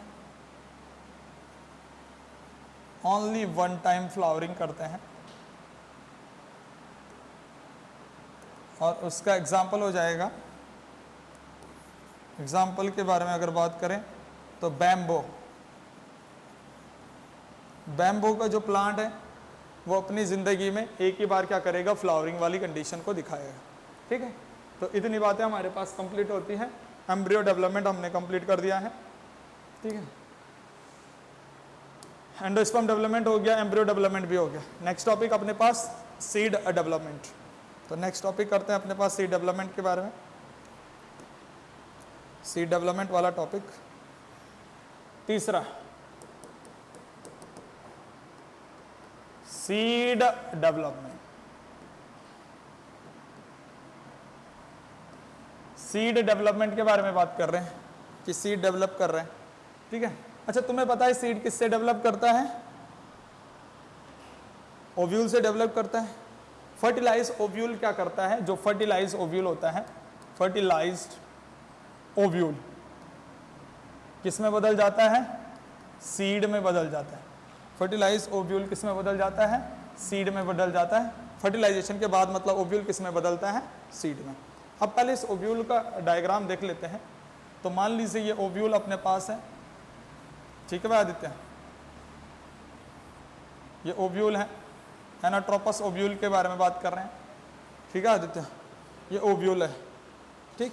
इस ओव्यूल की अगर बात करते हैं, इसमें ये जो है ये बाहर वाला और ये अंदर वाला, इन चीज़ों को बोलते हैं इंटैगुमेंट्स, ठीक है। ये बाहर वाले को बोलते हैं, ये बाहर वाले को हम बोल रहे हैं इस वाले को आउटर इंटैगुमेंट्स। इंटैगुमेंट्स मैंने पहले भी बताया इनके बारे में, आउटर इंटैगुमेंट्स, ठीक। और इस वाले को कहते हैं, ये इस वाले को कहते हैं inner integuments. Integuments, outer integuments, inner integuments. अच्छा, जो आउटर इंटैगुमेंट्स हैं, जो बाहर वाला इंटैगुमेंट्स है वो क्या काम करता है? आउटर इंटैगुमेंट्स क्या बनाता है भाई? अगर बाहर वाला इंटैगुमेंट्स की बात करते हैं तो ये क्या बनाता है? सीड को, ये टेस्टा, सीड कोट का टेस्टा वाला हिस्सा बनाता है, टेस्टा, टेस्टा में डेवलप हो जाता है ये। और जो इनर इंटैगुमेंट्स हैं वो टैगमैन बनाता है। क्या बनाता है? टैगमैन, ठीक है। ये दोनों के दोनों क्या कर रहे हैं? मतलब कि ये सीड कोट का निर्माण करते हैं। सीड कोट यानी कि सीड कवरिंग, ठीक है। तो उस सीड की जो बाहर वाली कवरिंग होगी ना, उस सीड की जो बाहर वाली कवरिंग होगी उसको टेस्टा कहेंगे, जो कि आउटर इंटैगुमेंट्स बनाएगा। और सीड की जो अंदर वाली कवरिंग होगी उसको टैगमैन कहते हैं, जो कि इनर इंटैगुमेंट्स बनाता है। तुमने देखा होगा जब कोई बीज देखे होंगे ना, बीज, जैसे मान लीजिए तुमने सेब का बीज देखा होगा, है ना, तो बाहर एक कवरिंग होती है, ठीक। फिर उसके बाद भी, या फिर सिंपल मूंगफली की बात कर लेते हैं, मोस्ट कॉमन सा एग्जांपल मूंगफली, ठीक है। तो उसमें देखो बाहर तो एक सीड की कवरिंग है, ठीक। फिर जो बड़े से कवरिंग को तोड़ देते हैं, फिर उसके अंदर रेड रेड कवरिंग आती है, तो बाहर वाली कवरिंग किसने बना दी, है ना। तो इस तरह से, और जो अंदर वाली कवरिंग है वो इनर इंटैगुमेंट्स बनाता है। या फिर हम सिंपल सी बात कर लें, जो सेब का बीज है, सेब के बीज में देखोगे ना तो एक कवरिंग बाहर होगी रेड कलर की, उसको उतारोगे फिर दूसरी कवरिंग अंदर होगी व्हाइट कलर की। तो इस तरह से कहने का मतलब है उस सीड की जो आउटर इंटैगुमेंट्स होता है वो बाहर वाला कवरिंग बनाता है, यानी टेस्टा, उसको बोलते हैं टेस्टा। और जो इनर इंटैगुमेंट्स होगा वो इनर वाली कवरिंग बनाएगा, जिसको टैगमेंट बोलते हैं। तो ये सीड कोट का फॉर्मेशन करते हैं, ठीक है ना भाई आदित्य, ये बात समझ में आई? सीड कोट बनाते हैं कौन? इंटैगुमेंट्स किस में बदल जाते हैं? सीड कोट में। तो आउटर इंटैगुमेंट आउटर सीड कोट बनाता है, इनर इंटैगुमेंट इनर सीड कोट बनाते हैं। आउटर सीड कोट का नाम टेस्टा है, इनर सीड कोट का नाम टैगमैन, ठीक। अब जो ये ओव्यूल है, ये पूरा का पूरा ओव्यूल, ये मैंने पूरा ओव्यूल का डायग्राम बनाया यहाँ पर, ठीक। अब ये ओव्यूल किस में बदल जाता है? ये ओव्यूल किस में बदल जाता है? सीड में बदल जाता है, सीड फॉर्मेशन, ठीक है। ओव्यूल किस में बदल जाता है? फर्टिलाइजेशन के बाद सीड में बदल जाता है। ये बात काफी इंपॉर्टेंट याद रखनी है। अब यहाँ पर जो है एक बात और याद रखनी है, ओव्यूल तो सीड में बदल गए, लेकिन यहाँ पर कुछ स्टार पॉइंट में तुम्हें ये बात बता रहा हूँ, ठीक, कि कुछ हमें यहाँ पर चीजें ऐसी देखने को मिलती हैं कि जो न्यूसेलस होता है वो परसिस्टेंट रह जाता है ना, यानी कि वो सीड में पूरा का पूरा नहीं बदलता, ठीक है। कुछ न्यूसेलस परसिस्ट रह जाता है किसी के अंदर, जैसे ब्लैक पेपर की बात अगर करते हैं ना, ब्लैक पेपर, काली मिर्च सुनी देखी, तो उसके अंदर जो न्यूसेलस होता है, न्यूसेलस रिमेन परसिस्ट, या फिर रिमेनिंग में रह जाता है, या फिर परसिस्ट में रह जाता है। परसिस्ट का मतलब है बच जाता है। तो वो एक अपने पास एग्जाम्पल है काफ़ी इंपॉर्टेंट कि भाई जिसका न्यूसेलस परसिस्ट रह जाता है उसका एग्जाम्पल है अपने पास ब्लैक पेपर, ठीक। और ऐसे ही इस सीड को हम क्या कहते हैं? ऐसे सीड को हम क्या कहते हैं? पेरिस्पर्म सीड कहते हैं। क्या कहते हैं? पेरिस्पर्म सीड, पेरिस्पर्म सीड कहते हैं। बहुत इंपॉर्टेंट, ठीक है ना, कि भाई कुछ तो अपने पास न्यूक्लियस अगर रिमेन में रह गया, परसिस्ट रह गया, तो ऐसे सीड को पेरिस्पर्म सीड कहते हैं, जिसका एग्जाम्पल क्या है? ये ब्लैक पेपर इसका एग्जाम्पल है। पेरिस्पर्म सीड का एग्जाम्पल क्या है? Black pepper. तो ये याद हमने रखना है, काफी इंपॉर्टेंट चीज है ये। उसके बाद यहां पर सीड के जो 2 टाइप आते हैं अपने पास, टाइप्स ऑफ सीड। सीड के 2 टाइप आते हैं, एल्ब्यूमिनस एंड नॉन एल्ब्यूमिनस, ठीक है। Albuminous, albuminous and non albuminous, albuminous seed, non albuminous seed. अच्छा, एल्ब्यूमिनस सीड क्या होता है? जिसमें एल्ब्यूमिन रहे, ठीक है। एल्ब्यूमिन मतलब जिसमें एंडोस्पर्म परसिस्ट रह जाता है, रिमेन रह जाता है, यानी कि इस सीड में क्या रहेगा? एंडोस्पर्म रिमेन रह जाता है, रिमेन या फिर परसिस्ट रहता है, उसको हम कहते हैं एल्ब्यूमिनस सीड। जिसके अंदर एंडोस्पर्म कंज्यूम हो जाता है, ठीक है, कोई रेजिडुअल एंडोस्पर्म का देखने को नहीं मिलता है। No residual endosperm, no residual, residual का मतलब भी वही है, रिमेन, ठीक है ना। नो रेजिडुअल एंडोस्पर्म, तो वो नॉन एल्ब्यूमिनस होता है, ठीक। जिसका एग्जाम्पल हम क्या ले लेते हैं? ग्राउंडनट ले सकते हैं, ठीक है। ग्राउंडनट हो गया, पी हो गया, बीन हो गया, पी हो गया, बीन हो गया, है ना, एक्सेट्रा। ये अपने पास क्या है? नॉन एल्ब्यूमिनस है। और एल्ब्यूमिनस सीड में अपने पास क्या आ जाते हैं? इसके अलावा जो एल्ब्यूमिनस सीड है उसमें हम क्या ले सकते हैं? जैसे हम गेहूं का एग्जाम्पल ले सकते हैं यहाँ पर, ठीक है, और मेज का एग्जाम्पल ले सकते हैं। मेज एग्जाम्पल ले सकते हैं, ठीक है ना। तो ये यहाँ पर गेहूं भी हो सकता है, गेहूं भी लिख सकते हैं यहाँ पर। तो ये एल्ब्यूमिनस हो जाते हैं और ये नॉन एल्ब्यूमिनस, ठीक है ना।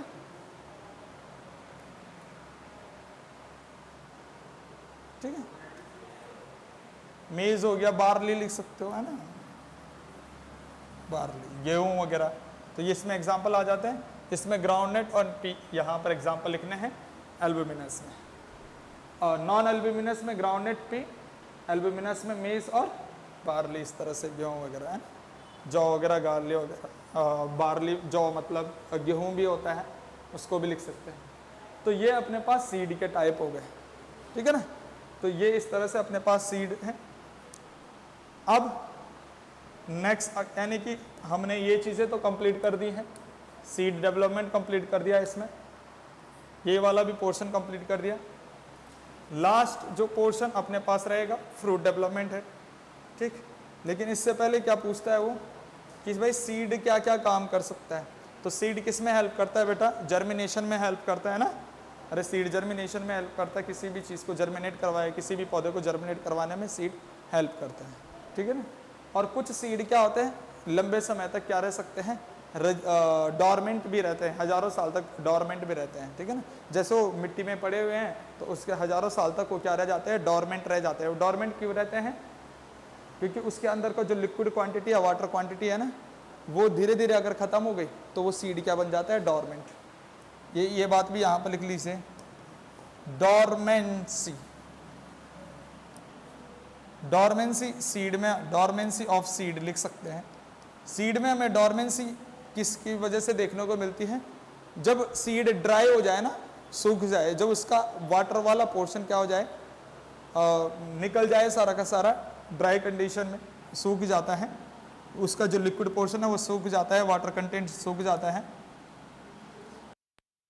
बन जाता है, सीड का कारण है। डॉर्मेंस सीड होने का कारण सबसे इंपॉर्टेंट ये है कि जो वाटर पोर्शन है, वाटर कंटेंट क्या हो जाता है,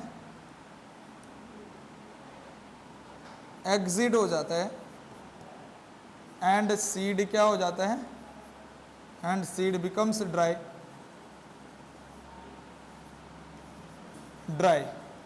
ठीक। तो ये सीड डॉर्मेंसी का मेन कारण है कि जितना भी वाटर कंटेंट है उससे वो निकल जाता है, ठीक। वाष्प के द्वारा निकल गया, भाप के द्वारा निकल गया, तो वो ड्राई हो गया, तो सीड क्या हो जाता है, डॉर्मेंस हो जाता है। तभी अगर मैं सीड में अगर कुछ डाल दूं, क्या सीड में अगर मैं थोड़ा मॉइस्चर दूं ना, या फिर पानी दूं, तो फिर वो जर्मिनेट कर जाता है। आई बात समझ? सीड फिर जर्मिनेट कैसे करता है, अगर हम उसको क्या देते हैं, पानी दे रहे हैं, ठीक है। जैसे कभी तुमने देखा होगा भाई चना है, चने की तुमने चने की दाल तो खाए हो, किसी चीज़ की भी दाल खाए हो, चने को भिगो के खाया होंगे कभी, ठीक है। तो उस चने को देखो, अगर वो ऐसे डब्बे के अंदर रखे हुए हैं, कंटेनर में ऐसे रखे हैं, तो वो ऐसे के वैसे हैं, डॉर्मेंट के डॉर्मेंट है, ठीक है। लेकिन अगर उसको पानी में भिगो दो एक दिन, अगले दिन थोड़ा सा तुम्हें वो भीगे हुए देखने को मिलेंगे। एक दो दिन ऐसे पानी में छोड़ दो तो उस पर क्या निकल आएंगे, छोटे छोटे एपिकल सूट निकल आएंगे, यानी कि सूट का निर्माण हो जाएगा वहाँ पर, ठीक है। तो इसका मतलब वो जर्मिनेट होने लग जाएंगे वो सीड, जब उसको मॉइस्चर वाली कंटेंट दो, वाटर वाली कंटेंट। तो यही चीज़ है, अगर सीड के सारे वाटर कंटेंट निकल जाता तो सीड क्या रह जाएगा, डॉर्मेंस। और एक हार्मोन्स भी रिस्पॉन्सिबल होता है सीड डॉर्मेंसी के लिए, वो प्लांट हार्मोन कौन सा है, एक प्लांट हार्मोन्स भी रिस्पॉन्सिबल होता है, पता है तुम लोगों को, उसका नाम है abscisic acid, ABA hormone, seed dormancy को मेंटेन करता है। और जो सीड डॉर्मेंसी को ब्रेक करता है, ये सीड डॉर्मेंसी मेंटेन करता है, मेंटेन सीड डॉर्मेंसी, ठीक है। ऐसे ही जो है नेक्स्ट प्लांट हार्मोन है जिब्रेलिन,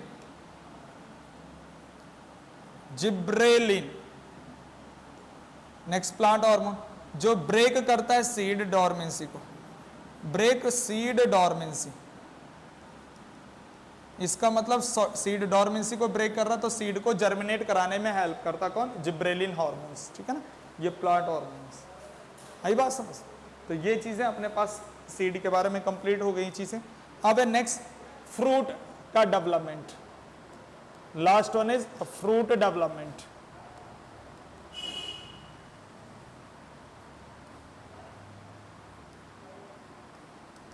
फ्रूट डेवलपमेंट, तो फ्रूट किससे बनता है भाई, ओवरी से बनता है। फर्टिलाइज ओवरी से क्या बनता है, फ्रूट बनता है। जो फर्टिलाइज्ड ओवरी होती है, उस फर्टिलाइज ओवरी से क्या होता है, फ्रूट फॉर्मेशन।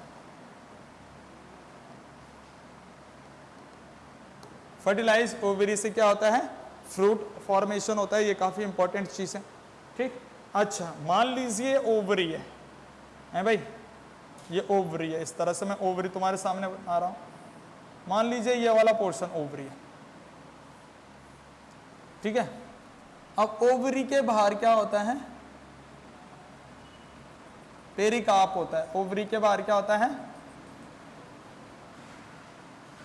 ये मान लीजिए मैं बोल रहा हूं, ये व्हाइट का जो सॉलिड लाइन है इसको ओवरी बोल देते हैं, ठीक। और ये बाहर से मैं पीले कलर का डॉटेड डॉटेड बना देता हूं, पीले कलर का है ना, ये है ओवरी की वॉल, जिसको कहते हैं पेरिकाफ, पेरिकाफ कहते हैं। ओवरी वॉल को क्या कहते हैं, पेरिकाफ को। ये व्हाइट अंदर वाली ओवरी, बाहर वाली ये ओवरी कवरिंग है, जिसको पेरिकाफ कहते हैं। अब ये ओवरी किस में बदल जाता है, फ्रूट में बदल जाता है, ठीक। और ये पेरिकाफ किस में बदल जाता है, फ्रूट कवरिंग में, फ्रूट कोट है ना, ये फ्रूट कवरिंग में बदलता है, फ्रूट कवरिंग। ये चीज तुमने याद रखना है, ठीक, फर्टिलाइजेशन के बाद, ठीक है भाई। तो ये हमने काफी इंपॉर्टेंट चीज यहां पर है, ये याद रखना है। दूसरी बात यहां पर अगर हमारे पास आते हैं types of fruits, types of fruit, तो दो टाइप्स के फ्रूट होते हैं, ट्रू फ्रूट और दूसरा false fruit. True fruit, false fruit. True fruits क्या होते हैं? ओनली डेवलप फ्रॉम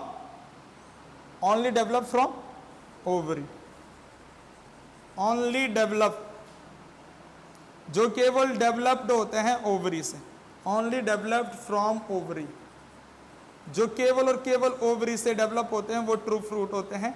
जैसे आम ले लो, अमरूद ले लो,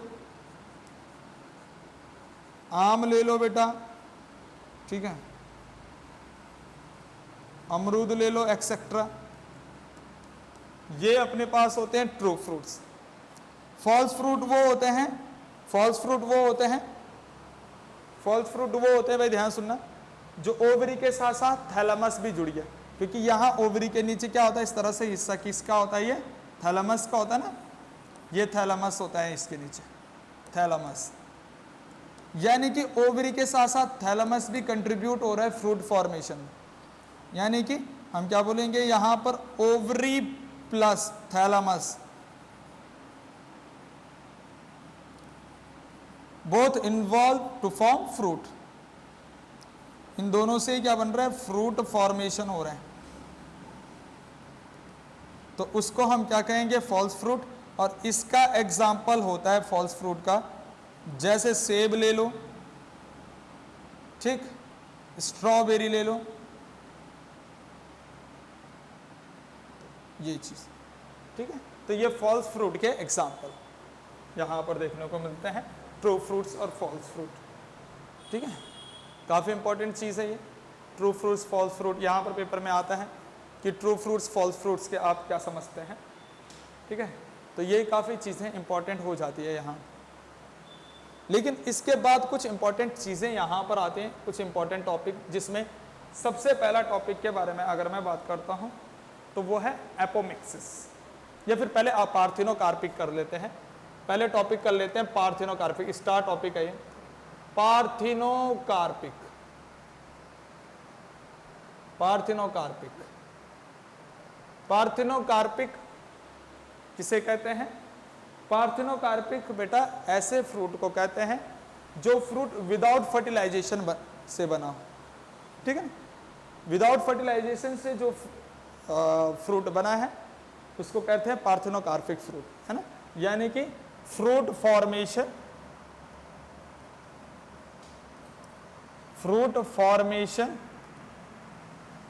विदाउट फर्टिलाइजेशन। अच्छा, जो बिना फर्टिलाइजेशन से फ्रूट बन रखा है उसको हम कहते हैं पार्थिनोकार्पिक फ्रूट, ठीक। अगर जो बिना फर्टिलाइजेशन से बना हो तो क्या उसके अंदर सीड होगा? ओव्यूल, भाई फर्टिलाइज ओव्यूल से सीड बन रहा है ना, अरे फर्टिलाइज ओव्यूल से सीड बन रहे हैं, लेकिन हम बात कर रहे हैं कि फर्टिलाइजेशन ही नहीं हुआ तो ओव्यूल का सीड बना नहीं। इसका मतलब ये फ्रूट क्या होते हैं? सीडलेस फ्रूट होते हैं, सीडलेस फ्रूट। जैसे तुमने खाया होगा केला, ठीक है, केले में, है ना। कुछ तुमने अंगूर भी खाए होंगे बेटा, जिसमें ऐसे अंगूर तो खाए होंगे ना जिसमें सीड नहीं है, बिना सीड वाले अंगूर खाए? सही है, नहीं खाए? सीड वाले भी खाए? हाँ, दोनों खाए होंगे ना, सीड वाले भी खाए होंगे और बिना सीड वाले भी खाए होंगे। तो जो सीड वाले हैं वो फर्टिलाइज वाले हैं और जो बिना सीड के हैं वो अनफर्टिलाइज है, यानी कि पार्थिनोकार्पिक फ्रूट। तो फ्रूट का फॉर्मेशन विदाउट फर्टिलाइजेशन वो पार्थिनोकार्पिक है। ऐसे ही पता क्या होता है? पार्थिनोजेनेसिस होता है, वहां पर एनिमल का फॉर्मेशन होता है विदाउट फर्टिलाइजेशन। जैसे हम बात करते हैं हनी बी, हनी बी में जो मेल ड्रोन होता है ना, ड्रोन, वो विदाउट फर्टिलाइजेशन से बनता है। ऐसे टर्की बर्ड होता है, टर्की एक पक्षी का नाम है, ठीक है। तो उस टर्की जो बर्ड है वो पक्षी भी क्या होता है? पार्थिनोजेनेसिस होता है। अगर फ्रूट के केस में विदाउट फर्टिलाइजेशन, अगर फ्रूट के केस में, प्लांट के केस में तो पार्थिनोकार्पिक, अगर एनिमल केस में तो पार्थिनोजेनेसिस। ये बात इंपॉर्टेंट याद रखना है। तो पार्थिनोजेनेसिस एनिमल केस में, पार्थिनोकार्पिक प्लांट के केस में, फ्रूट के केस में, ठीक। तो फ्रूट बन रहा है विदाउट फर्टिलाइजेशन, तो पार्थिनोकार्पी, जिसका मैंने एग्जांपल भी तुम्हें बताया। ऐसे पार्थिनोजेनेसिस होता है कि भाई ऑर्गेनिज्म या फिर एनिमल डेवलप विदाउट फर्टिलाइजेशन। जैसे वो मैंने टर्की बर्ड्स बताया ना तुम्हें, पक्षी, ये नाम टर्की देखना, तो वो पार्थिनोजेनेसिस ऑर्गेनिज्म से या पार्थिनोजेनेसिस पक्षी है। तो टर्की क्या है भाई, पार्थिनोजेनेसिस का एग्जाम्पल है, ठीक है ना, वो पक्षी बिना फर्टिलाइजेशन से बनता है। ऐसे ही जो हनी बी में जो मेल ड्रोन होता है ना, ड्रोन, तो वो भी क्या होता है, बिना फर्टिलाइजेशन से बनता है, ठीक है ना। तो वो यहाँ पर वो पार्थिनोजेनेसिस में हो जाते हैं एनिमल के केस में, ये पार्थिनोकार्पिक, तो ये काफी इंपॉर्टेंट है। अच्छा, दूसरा शब्द यहाँ पर पता क्या आता है, अगर फ्रूट बना विदाउट फर्टिलाइजेशन तो वो पार्थिनोकार्पिक, ठीक। और अगर क्या सीड बना बिना फर्टिलाइजेशन तो वो क्या हो जाएगा, एपोमिक्स, एपोमिक्सिस या फिर एपोमिक्सिक सीड, एपोमिक्सिस बोल सकते हैं या फिर एपोमिक सीड बोल सकते हैं।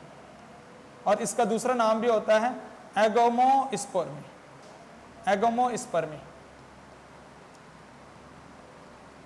एगोमोस्पर्मी भी बोलते हैं बेटा इसको। एपोमिक्सिस को क्या बोलते हैं, दूसरा नाम एगोमोस्पर्मी, यानी कि यहां पर seed formation without fertilization, seed formation without fertilization, ठीक है, without fertilization, seed formation without fertilization. तो यहां पर जो सीड फॉर्मेशन हो रहा है विदाउट फर्टिलाइजेशन, ठीक है, तो यहां पर पता क्या होता है, जो न्यूसेलस होता है ना, न्यूसेलस क्या होता है, एक डिप्लॉयड सेल स्ट्रक्चर होता है। उस डिप्लॉयड सेल स्ट्रक्चर में क्या होता है, सेल डिविजन्स होती है, माइटोसिस सेल डिविजन्स होती हैं, और वही फिर माइटोसिस सेल डिविजन्स करके इस तरह से 2n इस तरह से फिर ये डेवलप हो जाता है किसमें, इसी का डेवलपमेंट हो जाता है सीड में।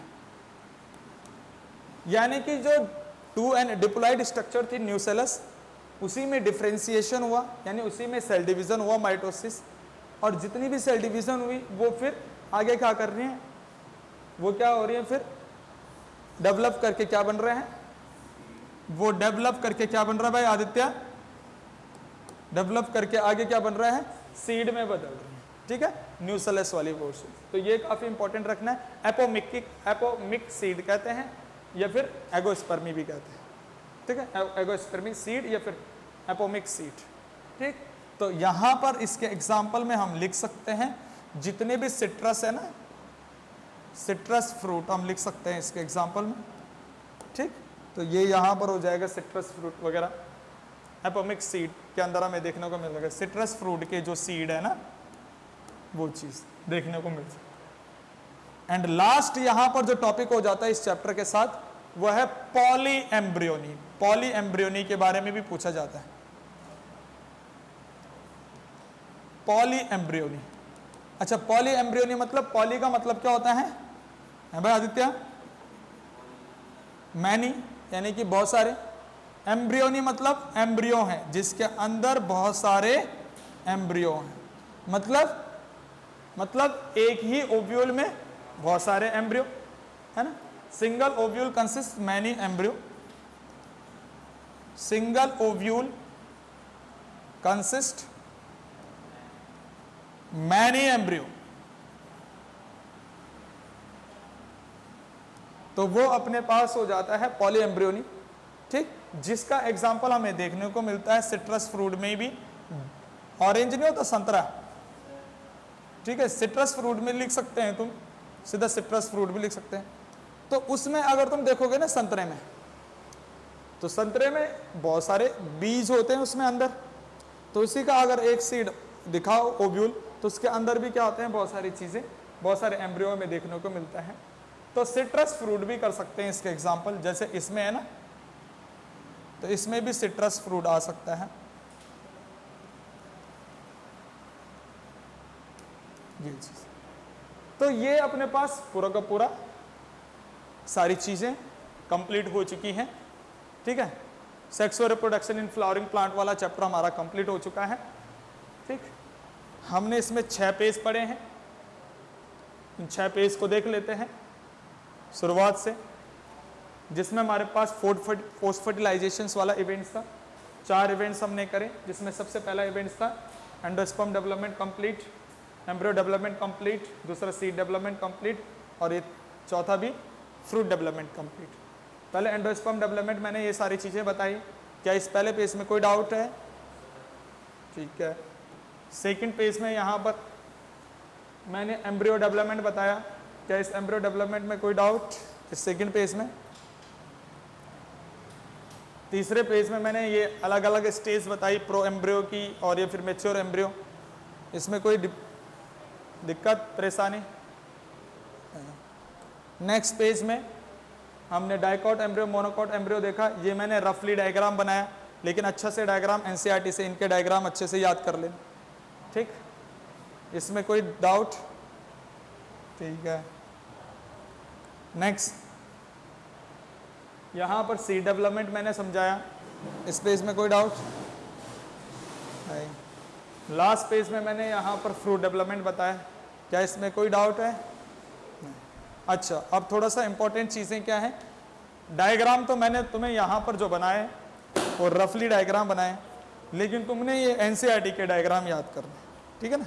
एनसीईआरटी के डायग्राम याद करने, कौन कौन से डायग्राम याद करने हैं उसको ध्यान से देख लो। तुम्हें कौन कौन से डायग्राम यहाँ पर याद करने हैं जो कि बहुत बार पूछे गए हैं। देखो ये वाला डायग्राम मैच्योर एंथर का ना, ये 4 लेयर बनती हैं और इनके फंक्शन भी। पहला ये वाला डायग्राम याद करना है। ठीक, इसके बाद ठीक है ये वाला मल्टी कार्पिलरी, मोनोकार्पिलरी, ये वाले डायग्राम याद करने हैं। ठीक,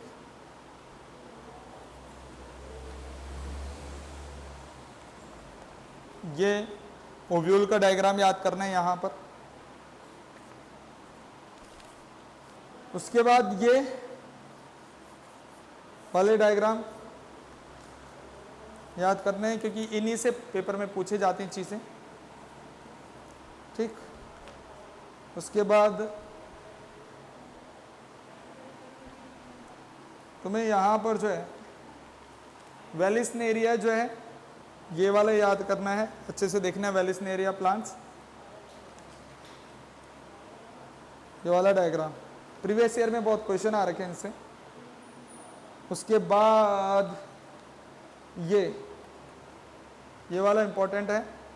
ठीक है, हार्ट शेप, मैच्योर, ग्लोबुलर पूछा जाता बहुत बार।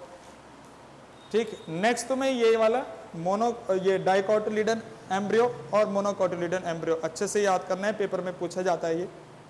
ठीक है, नेक्स्ट तुम्हें क्या याद करना है, यहाँ से मेज वाला ये है ना मोनोकोटिलिडन सीड का, ये मेज सीड का एग्जाम वो डायग्राम याद करना है अच्छे से, ये भी बहुत बार पूछा गया है। दूसरी बात ये, ठीक है, ये फ्रूट का एग्जाम्पल याद करना है अच्छे से। उसके बाद सारा का सारा कंप्लीट हो जाता है, बस और कुछ नहीं है। तो तुमने यहीं से हमने यहाँ लास्ट में ये पॉली एम्ब्रियोनी है ना, पॉली एम्ब्रियोनी, ये वाला पोर्शन भी हमने कंप्लीट कर दिया। तो ये हमारा चैप्टर हो गया कंप्लीट। डायग्राम तुमने एनसीईआरटी से ही अच्छे से देखने हैं, वहीं से डायग्राम अच्छे से याद करने हैं, क्योंकि वही डायरेक्ट छप के आएंगे पेपर में या फिर वही पूछे जाते हैं। ठीक है, तो यहाँ पर हमारा कंप्लीट हो गया sexual reproduction in flowering plant. ठीक, फिर हम नेक्स्ट चैप्टर शुरू करेंगे, कौन सा, ह्यूमन रिप्रोडक्शन। यहाँ से कोई डाउट है नहीं? इसका मैं पेपर भी लूँगा, मैं टेस्ट भी लूँगा, तो साथ साथ इसकी तैयारी भी करते रहेंगे। ठीक है, आने वाले संडे को इसका टेस्ट होगा, तो तुम लोग पढ़ते रहना। ठीक है।